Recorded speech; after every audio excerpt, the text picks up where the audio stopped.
Hello students, अगर आप class 12th में हैं या फिर IIT या नीट का प्रिपरेशन कर रहे हैं तो यह क्लास आपके लिए काफ़ी इंपॉर्टेंट है, क्योंकि आज के क्लास में हम लोग क्लास 12th के फिजिक्स का जो चैप्टर 2 है इलेक्ट्रोस्टैटिक पोटेंशियल एंड कैपेसिटेंस, इसके ऑब्जेक्टिव क्वेश्चंस को देखेंगे जो काफ़ी इंपॉर्टेंट टाइप है और टोटली NCERT पे बेस्ड है। तो चलिए फटाक से हम लोग देखते हैं।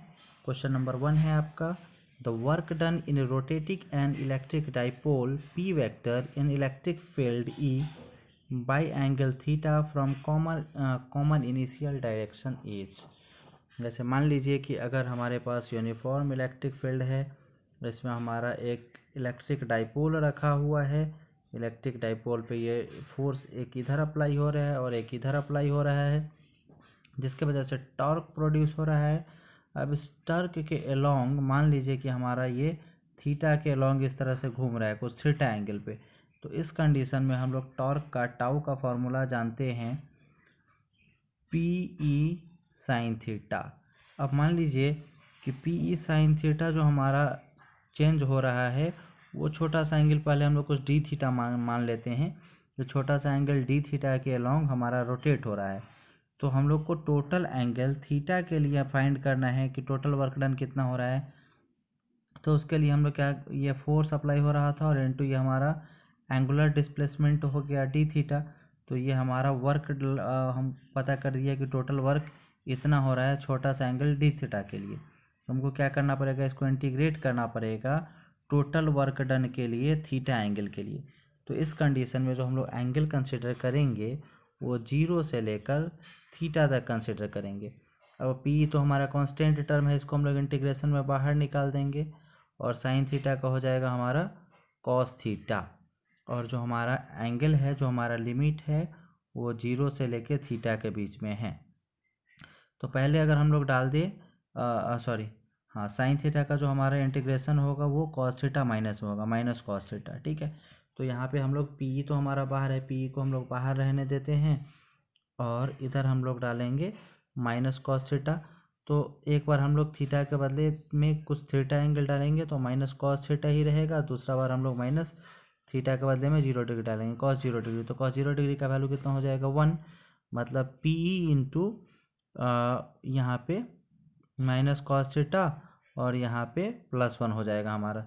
चूँकि माइनस हमारा बाहर है, इसको अगर हम लोग कॉमन लेंगे तो इसको हम लोग ऐसे लिख सकते हैं, +1 को इधर ला देंगे और कॉस थीटा को माइनस वाले को इधर रहने देंगे, मतलब 1 माइनस कॉस थीटा।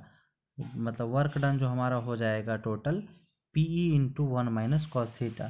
ये कंडीशन को आप, मतलब ये फॉर्मूला को आप डायरेक्ट ध्यान में भी रख सकते हैं। जो वर्क डन हो रहा है कब, जब एक इलेक्ट्रिक डाइपोल को रोटेट किया जाता है एक एंगल के थ्रू, थीटा एंगल के थ्रू, तो उस कंडीशन में जो टोटल रोटेशन हमारा होता है वो होता है PE into 1 minus cos theta. Second question है, if a metal rod is inserted between the plates of a capacitor connecting them the capacitance will become. मान लीजिए कि दो प्लेट है, इसके बीच में एक रॉड को इंड्यूस कर दिया जाता है, इधर हमारा पॉजिटिव है, इधर हमारा निगेटिव है, रॉड को बीच में डाल दिया जाता है। तो उस कंडीशन में हम लोग क्या महसूस करेंगे, दोनों के बीच का पोटेंशियल डिफरेंस रहेगा नहीं, मतलब दोनों के बीच पोटेंशियल डिफरेंस हमारा हो जाएगा 0। तो उस कंडीशन में हम लोग कैपेसिटेंस का फॉर्मूला जानते हैं, C=Q/V होता है। और चार्ज का जो भी वैल्यू हो, वोल्टेज हमारा अगर 0 हो जाए तो इस कंडीशन में कोई भी टर्म को अगर हम लोग 0 से डिवाइड करेंगे तो वैल्यू हमारा इनफाइनाइट आ जाएगा। मतलब कि इस कंडीशन में जो कैपेसिटेंस क्रिएट होगा वो कैपेसिटेंस का वैल्यू इनफाइनाइट हो जाएगा, इन्फिनिटी। फिर हम लोग थर्ड क्वेश्चन को देखते हैं, the charge conductor is in electrostatic condition. जो हमारा चार्ज कंडक्टर है, मान लीजिए इलेक्ट्रोस्टैटिक कंडीशन में है, at a point inside the conductor.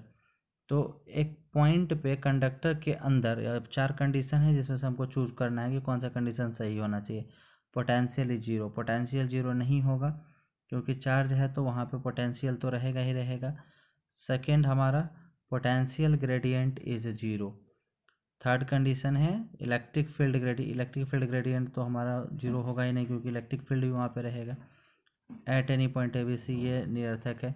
तो ऑप्शन बी हमारा सही हो जाएगा। और क्यों होगा, इसका कहना है potential gradient is 0। Potential gradient मतलब dV/dt जो डी आर का हमारा वैल्यू है इलेक्ट्रिक पोटेंशियल लाइन के अलॉन्ग, उसका वैल्यू हमारा 0 हो जाएगा। ठीक है, electric field equal to D V by D R का वैल्यू हमारा 0 हो जाएगा इस कंडीशन में। फिर हमारा फोर्थ क्वेश्चन है, if electron has a charge of value E and mass m and it moves under potential difference V, its kinetic energy will be। तो इसमें देखते ही हम लोग टिक कर सकते हैं, जो हमारा एनर्जी होता है उसका फॉर्मूला होता है electron volt E into we.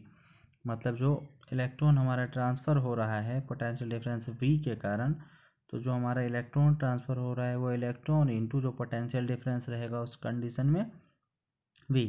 तो उस कंडीशन में जो हमारा काइनेटिक एनर्जी है उसका फॉर्मूला डायरेक्ट आप लोग ध्यान में रख सकते हैं, ई वी, इलेक्ट्रिक पोटेंशियल जो हमारा है वी वो, और जो इलेक्ट्रॉन का वैल्यू है वो इंटू ये जूल, मतलब जो एनर्जी है उसका डायरेक्ट फार्मूला हम लोग ध्यान में रखेंगे कि ई वी जूल होता है। फिर क्वेश्चन नंबर 5 है, if two conducting spheres are connected after charging separately then. जब दो कंडक्टिंग स्फेयर है, दोनों को मान लीजिए इस पर भी कुछ चार्ज डाल दिया गया, पॉजिटिव नेगेटिव जो भी डालना है दूसरे पर भी डाल दिया गया, और दोनों को जब आपस में हम लोग कांटेक्ट में लाते हैं तो उस कंडीशन में क्या होता है। ऑप्शन ए है, stored energy in sphere will remains conserved. Energy इसमें कंजर्व्ड रहेगा, एनर्जी कंजर्व्ड नहीं रहेगा, एनर्जी हमारा क्या होगा, डिक्रीज कर जाएगा साइज बढ़ने से। फिर बी है, total of charge remains conserved. Yes, जो हमारा चार्ज है वो कंजर्व्ड रहेगा।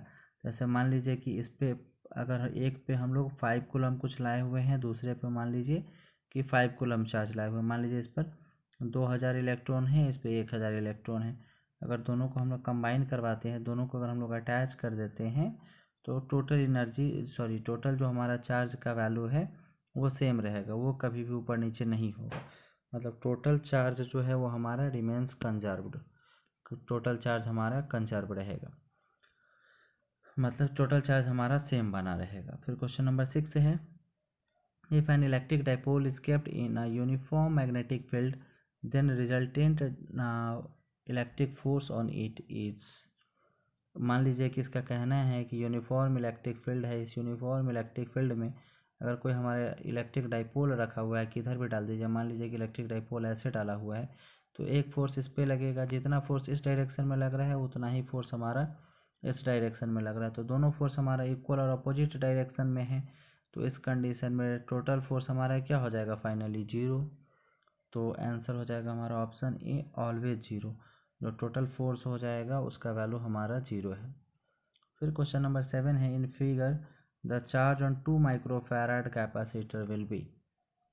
अब इसको ध्यान से समझेंगे कि 2 माइक्रोफैराड कैपेसिटर पर मतलब इस कैपेसिटर पर टोटल चार्ज का वैल्यू कितना होगा। जितना हमारा इस कैपेसिटर पर चार्ज का वैल्यू होगा उतना ही इस पर भी होगा, क्योंकि हम लोग जानते हैं कि जब हमारा सीरीज कॉम्बिनेशन होता है तो सीरीज कॉम्बिनेशन में जितना भी कैपेसिटर रहता है सबके ऊपर चार्ज का वैल्यू हमारा सेम होता है। तो उसके अकॉर्डिंग यहाँ पे जो हमारा, अब देखिए वोल्टेज को ध्यान से थोड़ा समझना है। अगर हम लोग ऐसे देखें, एक पॉजिटिव चार्ज है, एक निगेटिव चार्ज है कैपेसिटर का, फिर एक पॉजिटिव है, फिर एक निगेटिव है, तो इस कंडीशन में हम लोग फ्लो ऑफ चार्ज, मतलब जो चार्ज का फ्लो अगर देखें तो किस डायरेक्शन में है, इस डायरेक्शन में, positive to negative, positive to negative हमेशा इलेक्ट्रॉन का फ्लो होता है। तो उस कंडीशन में अब यहाँ पर अगर देखिए, अगर आप 10 वोल्ट जो है हमारा, यहाँ पे क्या है, यहाँ पे निगेटिव टू पॉजिटिव, मतलब इस डायरेक्शन में ये हमारा जा ऐसे रहा है, लेकिन जो 10 वोल्ट है वो इस डायरेक्शन में है, मतलब दोनों एक दूसरे के अपोजिट डायरेक्शन में है। तो इस कंडीशन में जो हमारा टोटल वोल्टेज यानी टोटल पोटेंशियल हो जाएगा वो 60 और माइनस ये वाला 10 और प्लस 20, मतलब 60 माइनस 30, मतलब टोटल इलेक्ट्रिक पोटेंशियल जो है हमारा एक्चुअली में 30 वोल्ट ही है। ठीक, तो इस कंडीशन में जो हम लोग फार्मूला अप्लाई करेंगे चार्ज फाइंड करने के लिए, क्यू इक्वल टू हम लोग जानते हैं सी इंटू वी होता है, तो हमारा सी का वैल्यू पहले हम लोग फाइंड कर लेंगे। वी तो हमारा 30 आ गया, अब सी का वैल्यू हम लोग फाइंड करेंगे, तो दोनों सीरीज कॉम्बिनेशन में है, सीरीज के लिए हम लोग फार्मूला क्या अप्लाई करते हैं, 1/c equal to 1/c1 plus 1/c2, मतलब 1/c इक्वल टू क्या हो जाएगा, 1/2 प्लस 1/3, दोनों का एलसीएम लीजिएगा 6 आ जाएगा, और 3 + 2 मतलब हो जाएगा हमारा 5/6। तो 1/c = 5/6 है, तो c = क्या हो जाएगा, उल्टा 6 ऊपर चला जाएगा और 5 नीचे चला आएगा। और वोल्टेज हमारा कितना है, 30 वोल्ट, मतलब 60 का डायरेक्शन हमारा इधर है और ये 10 और ये 20 का डायरेक्शन हमारा इधर है। तो इस कंडीशन में क्या होगा, हमारा 60 - 30 हो जाएगा, मतलब 30 बचेगा। फाइनली डिवाइड कीजिए 6 बार में, 6 6 × 36, मतलब आपका 36 माइक्रोकूलम आंसर हो जाएगा। फिर क्वेश्चन नंबर 8 है, the capacity of moon is approximately. इस डाटा को आप डायरेक्ट याद कर लीजिए कि मून पे जो मून है उसका कैपेसिटी हमारा 177 माइक्रोफैराड होता है। उसको आप हमेशा ध्यान में रखेंगे। अगर बाय द वे ये क्वेश्चन अगर आए आपके एग्जाम में तो इसको आप डायरेक्टली टिक कर सकते हैं। फिर क्वेश्चन नंबर 9 है हमारा, the expression for electric capacitance of a capacitor is.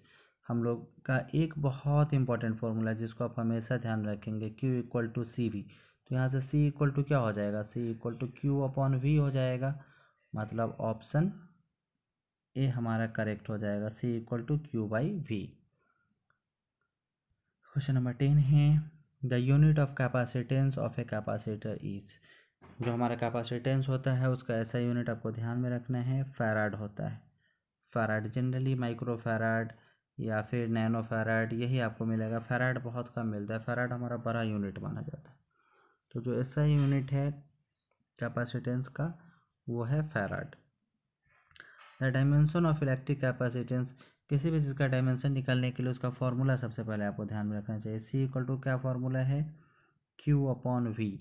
और चार्ज का तो आपको डायमेंशन पता ही होगा, आसान है, 80। इसको आप आसानी से ध्यान में रखेंगे कि चार्ज का डायमेंशन 80 होता है।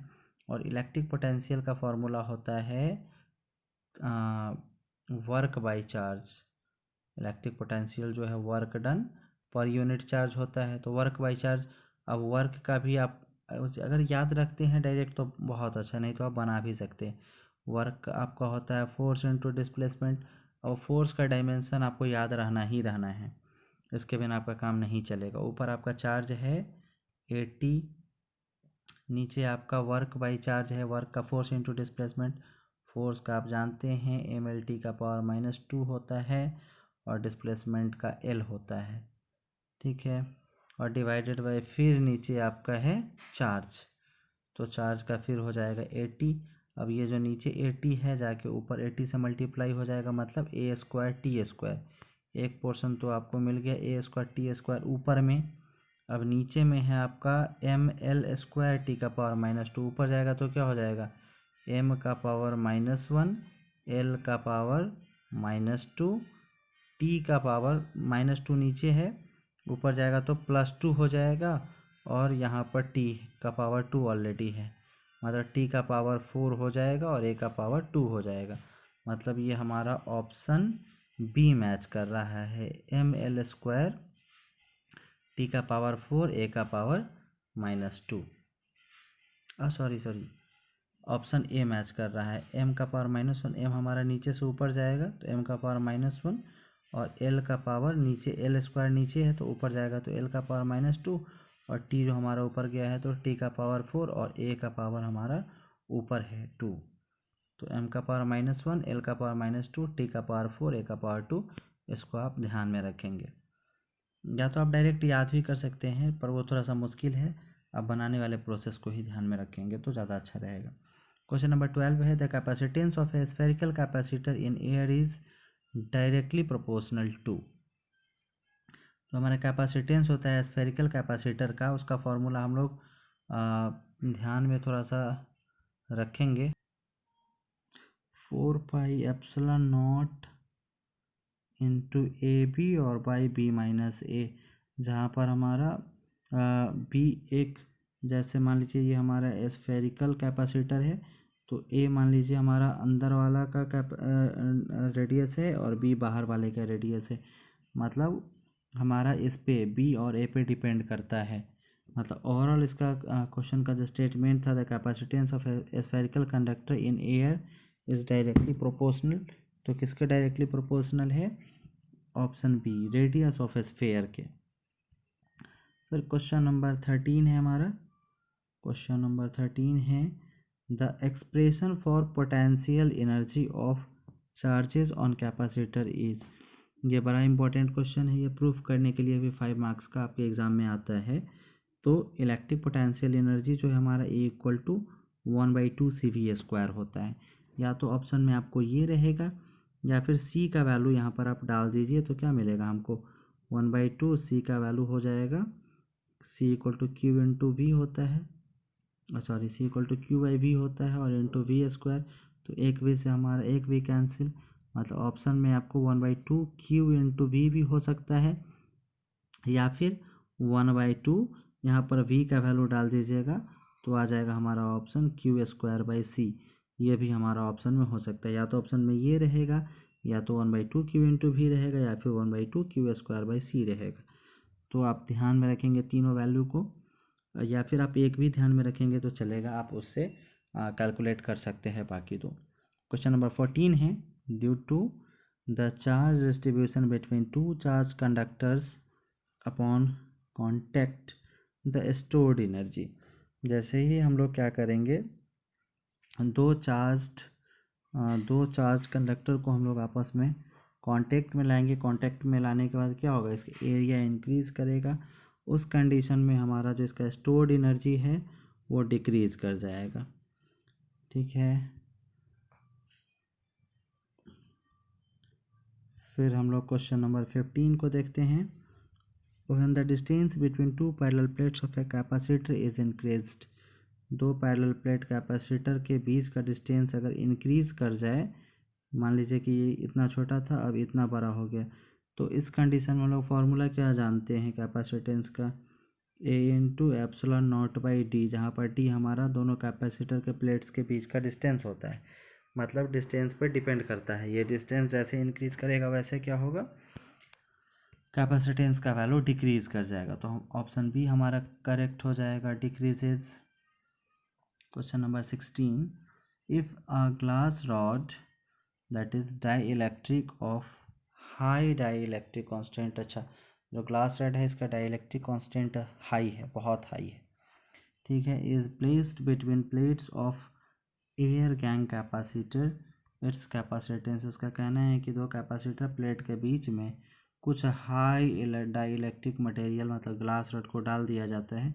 तो इस कंडीशन में क्या होगा, जो पोटेंशियल डिफरेंस है दोनों के बीच का, वो पोटेंशियल डिफरेंस हमारा इंक्रीज हो जाएगा, बढ़ जाएगा। तो इस कंडीशन में कैपेसिटेंस क्या होगा, सी इक्वल टू हम लोग फार्मूला जानते हैं Q/V होता है। तो अगर वोल्टेज हमारा काफ़ी बढ़ जाए तो इस कंडीशन में क्या होगा, कैपेसिटेंस भी हमारा,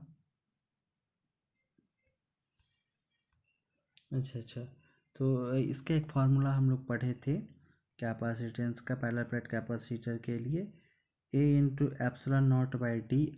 अगर दोनों के बीच में कोई डाइइलेक्ट्रिक कांस्टेंट डाल दिया जाए तो डाइइलेक्ट्रिक कांस्टेंट k को हम लोग मल्टीप्लिकेशन में डाल देते हैं, C equal to k into A/ε0/d। मतलब अगर जो हमारा डाइइलेक्ट्रिक कांस्टेंट k है इसका वैल्यू अगर इंक्रीज करेगा तो इस कंडीशन में हमारा कैपेसिटेंस का वैल्यू भी इंक्रीज करेगा। मतलब इसके बारे में हम लोग नहीं सोचेंगे, मतलब जो हमारा कैपेसिटेंस, ये जो फार्मूला है कैपेसिटेंस का k इंटू A/ε0/d, जहाँ पर k हमारा डाइइलेक्ट्रिक कांस्टेंट है। तो इस कंडीशन में अगर k का वैल्यू हमारा इंक्रीज करेगा तो कैपेसिटेंस का वैल्यू भी हमारा इंक्रीज करेगा। तो क्वेश्चन नंबर 17 है the quantity which remains the same in series combination of capacitor. जो हमारा कैपेसिटर का सीरीज कॉम्बिनेशन है इसमें आप महसूस करेंगे कि जितना भी कैपेसिटर हम लोग ऐड करते हैं सबके चार्ज का वैल्यू हमारा सेम रहता है। जितना इसमें पॉजिटिव उतना निगेटिव, जितना पॉजिटिव चार्ज उतना निगेटिव चार्ज। यहाँ पे भी क्यू सेम रहता है, बस एक पॉजिटिव एक निगेटिव। मतलब जितना भी कैपेसिटर हम लोग ऐड करेंगे सब में चार्ज का वैल्यू हमारा सेम रहता है, मतलब ऑप्शन ए हमारा करेक्ट हो जाएगा। तो in parallel combination of capacitors quantity which remains the same for every capacitor is.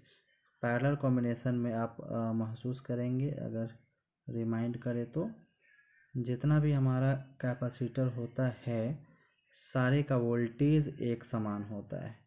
जितना वोल्टेज इसका होता है उतना इसका भी होता है, उतना ही इसका भी होता है और उतना ही इसका भी होता है। मतलब वोल्टेज जो है या फिर पोटेंशियल डिफरेंस बोलिए, दोनों सेम ही चीज़ है। पोटेंशियल डिफरेंस या वोल्टेज सेम रहता है सारे कैपेसिटर के लिए। ठीक है, तो क्वेश्चन नंबर 19 को हम लोग देखते हैं। क्वेश्चन नंबर 19 है n capacitors of equal capacitance are connected first in parallel and then in series।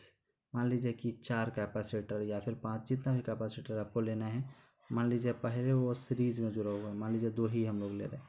पहले ये दोनों सीरीज़ में जुड़ा हुआ है और फिर बाद में ये दोनों हमारा बाद में फिर पैरेलल में जुड़ा हुआ है।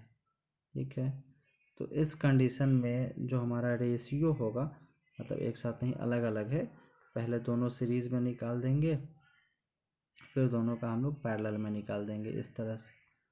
तो इस कंडीशन में इसका कहना है the ratio of capacitors in two condition, series वाला और पैरेलल वाला दोनों का जो रेशियो है वो रेशियो क्या होगा। जब आप इसको कैलकुलेट करेंगे तो आपका आंसर आएगा n²। तो आप इसको या तो कैलकुलेट कर लेंगे अपना 2, 3, 4 कितना भी मान कर आप कैलकुलेट कर सकते हैं, या फिर आप इसको डायरेक्ट याद रखेंगे कि जब 2 कैपेसिटर एक से दोनों मतलब जितना भी capacitor n number of capacitor पहले सीरीज़ में हो और फिर पैरेलल में हो, तो उस कंडीशन में जो हमारा कैपेसिटेंस होगा वो n² हो जाएगा। तो क्वेश्चन नंबर 20 है 3 capacitor each of capacitance C are connected in parallel, their equivalent capacitance will be। मान लीजिए कि बोल रहा है कि 3 कैपेसिटेंस पैरेलल में है, ठीक, तीनों का इक्विवेलेंट कैपेसिटेंस क्या होगा ये पूछ रहा है। तो पैरेलल का कॉम्बिनेशन हम लोग कैपेसिटेंस का फॉर्मूला जानते हैं, normal C = C1 + C2 + C3 होता है। तो हमारा C = हो जाएगा C1 हमारा C है, C2 भी C है और C3 भी C है, तीनों को नॉर्मली ऐड कर देंगे C + C मतलब 3C। ये हमारा आंसर हो जाएगा क्वेश्चन नंबर 20 का। नेक्स्ट क्लास में हम लोग क्वेश्चन नंबर 21 से आगे देखेंगे। तब तक आप लोग अपना ख्याल रखिएगा, अच्छे से रहिएगा। तब तक के लिए बाय बाय।